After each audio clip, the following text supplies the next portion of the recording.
नमस्कार। आज की इस चर्चा में हम एक बहुत ही दिलचस्प सवाल पर गौर करने वाले हैं। वो ये कि कैसे गणित में जब भी कोई नई चुनौती आती है तो उसे हल करने के लिए हमारी संख्याओं की दुनिया भी फैलती जाती है। तो चलिए सीधे मुद्दे पर आते हैं।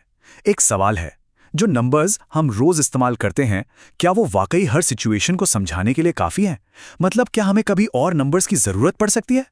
अच्छा, तो किसी भी नई चीज को समझने से पहले ये देखना तो बनता है कि हमारे पास पहले से क्या-क्या है। मतलब हमारे मैथ्स के टूलकिट में कौन-कौन से औजार हैं।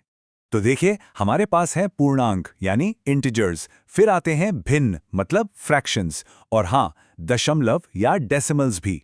हम सब इनसे अच्छी तरह वाकिफ हैं, है ना? स्कूल से लेकर रोज की जिंदगी तक यही तो हमारे काम आते हैं।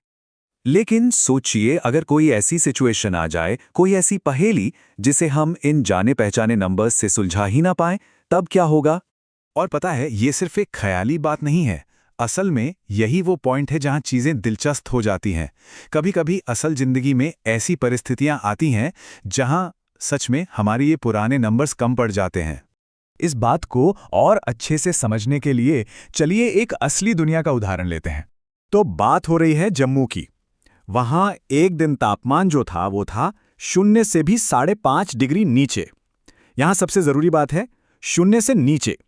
अब इस तापमान को अगर नंबर में लिखना हो तो वो कुछ ऐसा दिखेगा, -5 सही 1/2। अब जरा इस नंबर को देखिए, थोड़ा अजीब नहीं लग रहा है? कुछ अलग सा है इसमें।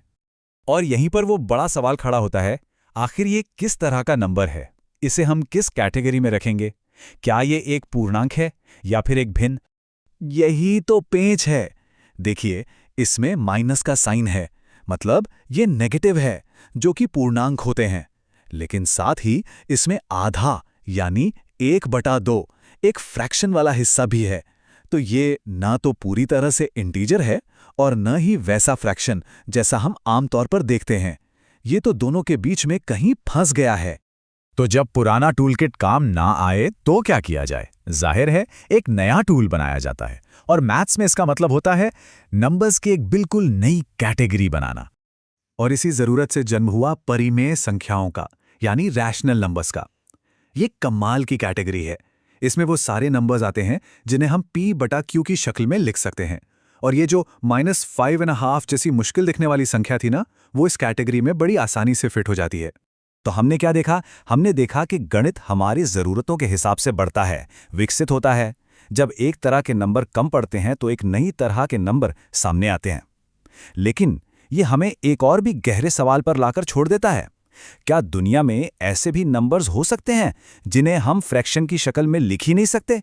सोचिएगा ज़रूर।